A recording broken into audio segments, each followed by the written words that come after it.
ভিডিওর প্রথমটাই আপনাদের সাথে ছাদ বাগানের ফুল থেকেই শুরু করলাম। শুরুটা সুন্দর হলে পরে আশা রাখছি আপনাদের শেষ পর্যন্ত ভালো লাগবে। যাই হোক, আসসালামু আলাইকুম। কেমন আছেন আপনারা সবাই? আশা করছি আপনারা সবাই ভালো আছেন, সুস্থ আছেন।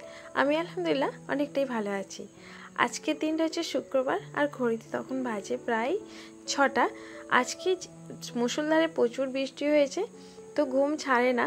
আর এমনিতেও কাকা শ্বশুরের ডিউটি বন্ধ ছিল, সেই জন্য রান্নারও চাপ ছিল না। ঘুম থেকে উঠেছি প্রায় তখন বাজে 9টা, আর ঘুম ভেঙেছে 6টায়, আবার গিয়ে ঘুমিয়ে। তাই রান্নার কাজটা বেশ বেলা হলো। ঘড়িতে তখন বাজে প্রায় তখন 9টা। ঘুম থেকে উঠেই প্রথমে কিন্তু চোখ মুলতে বলতে রান্নাটা বসাই, যেহেতু 10টার খাবার ব্যাপার থাকে।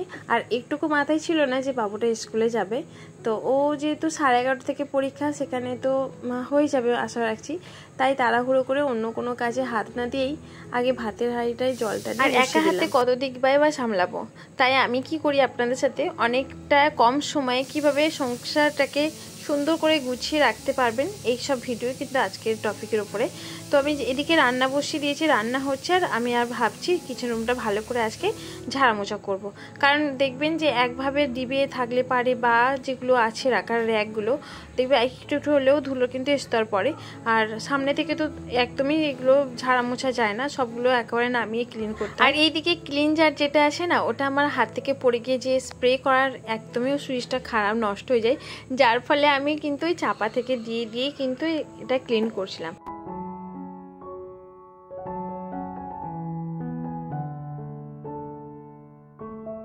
একা হাতে যেহেতু কাজ সামলাতে হয় না, সেই জন্য আমি কি করি, আমি এক সাইডে রান্না বসাই আর একদিকে কাজগুলো সেরে নিই।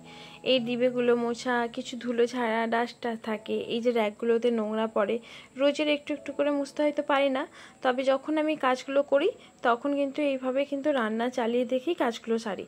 আর এমনিতেই কি বলুন তো, আগে হচ্ছে মা কাকিমারা বসে উনানে যতক্ষণ মানে জ্বালানি দেবে ততক্ষণ জ্বলবে, সেরকম তো ব্যাপার না। বা আমাদের যেরকম এখন সংসারটা অনেকটা মডার্ন হয়ে গেছে, গ্যাস বলো, তারপর ইন্ডাকশন ওভেনে আমরা অনেক রকমভাবে রান্নাবান্না করি, তখন ওই জায়গায় তো আর দাঁড়িয়ে থেকে লাভ নেই, আর ফোন দেখেও লাভ নেই। তখন ভাবি যে ওই সময়টা আমি কিছু একটা ডিবে ডাবাগুলো পরিষ্কার করে ক্লিন করি, তাতে আমার ভালো হবে। তবে হ্যাঁ, এটা আমি রোজ করতে পারি না, কারণ রান্নাটা আমি একভাবে করে হয়তো আমি কখনো ক্ষেত্রে আমি দেখেছি পার্সেল করেছি বা বুকিং নিয়েছি, বা এরকম কিছু একটা কাজে ব্যস্ত হয়েছে রান্না করতে গিয়ে, তো একদম। তবে হ্যাঁ, এটা আমাকে ধ্যান রাখতে হবে যে হালকা করে স্টিম বা তাপটা দিতে হবে। যে গ্যাসের যে হাই পাওয়ার থাকলে পরে সেটা চুয়ে যাওয়ার ব্যাপার থাকে, বা ভাতের ক্ষেত্রে যেরকম হয়, অনেক ক্ষেত্রে কি হয়, পানি কম থাকলে পরে ভাতটা নষ্ট হয়ে যায়, তো এরকম ধ্যান থাকতে হয়। অনেক ক্ষেত্রে আমার প্রথম দিকে হতো, তবে আমি একভাবে যে রান্না করে যে বসে থাকি তা না, অন্য কোনো কাজ সারি যেগুলো আমার আগিয়ে যাবে। আর এখন যে অনেকটা ব্যস্তময় জীবন, সেই জন্য আমি এইভাবেই কাজটা করি। আর এই র্যাকে আপনাদের সাথে শেয়ার করছি, দেখলাম থার্ড র্যাকে যখন রাখছি ভালো লাগছে না, সাইড র্যাকে করে যে একদম কর্নারে ঝুলিয়ে দিয়েছি, তো সেই লুকটা অনেকটা সুন্দর লাগছে।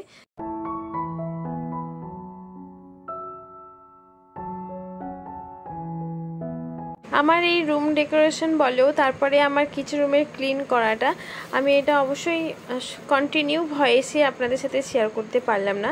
এই কয়েকটা দিন আমি আপনাদের সাথে ভিডিও হয়তো মিউজিক সহকারে শেয়ার করব। আপনারা অবশ্যই কাজগুলো দেখে তো বুঝতে পারবেন।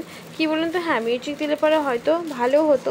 অ্যাকচুয়ালি কি বলতো, আমি যে লাইভে 1.5 ঘন্টা বকর করার পর আমার মনে হয় না যে মুখ থেকে আমার কথা বার হবে, তো আমাকে লাইভ করতে হয় এই টাইমটা, তো সেই হিসাবে আপনাদের সাথে কন্টিনিউ কথা বলে কিন্তু আমি সত্যিই ভিডিও শেয়ার করতে পারি না। কখনো এমনও হয়েছে আমি মিউজিক দিয়ে জাস্ট ভিডিও শেয়ার করেছি, এত কথা বলার পর মনে হয় না যে ভিডিওতে কি বলবো, সেরকম মাইন্ডটাই না তৈরি থাকে না।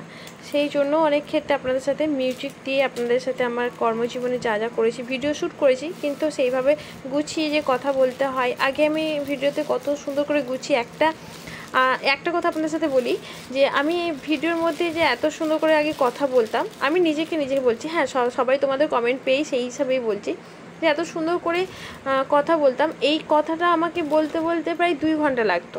আর এত কম সময়ের মধ্যে আমি ভিডিও এডিট করে প্লাস ভয়েস ওভারটা দিয়েছি আপনাদের সাথে ভিডিওটা শেয়ার করব, সেরকমটা সময় হয়ে ওঠে না। সময়টা অনেকটা আলাদাভাবে চেঞ্জ হয়ে গেছে।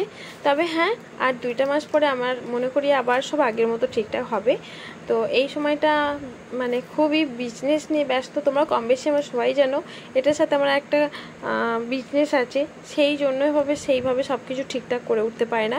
যাই হোক, তোমরা অবশ্যই আমার ভিডিওটা কন্টিনিউ শেষ পর্যন্ত দেখতে থাকো। আশা রাখছি তোমাদের ভিডিওটা ভালো লাগবে। তবে ভয়েসটা আমি কন্টিনিউ শেষ পর্যন্ত করতে পারলাম না। আর হ্যাঁ বন্ধুরা, তোমাদের কাছে একটা আমার রিকোয়েস্ট, তোমরা অবশ্যই ভিডিওটা স্কিপ করবে না, শেষ পর্যন্ত দেখো, অ্যাড সহ দেখো। এই আশাটা তোমাদের কাছে আমি করতেই পারি। হ্যাঁ, তোমরা ভালোবাসো বলেই আশাটা করি। যেখানে ভালোবাসা থাকে সেখানে সব কিছু দাবি থাকে, অধিকার থাকে, তাই অধিকার মনে করছি। কন্টিনিউ হয়তো তোমাদের সাথে কথা বলতে পারছি না, অনেকক্ষণ লাইভে দাঁড়িয়ে দাঁড়িয়ে কথা বলার পর মনে হয় না যে মুখ থেকে আরও কিছু কথা বেরোবে, বা মেমোরিতে কীরকম কী কথা বেরোবে আমি বুঝতে পারছি না। যাই হোক, শেষ পর্যন্ত দেখো, ভালো লাগবে।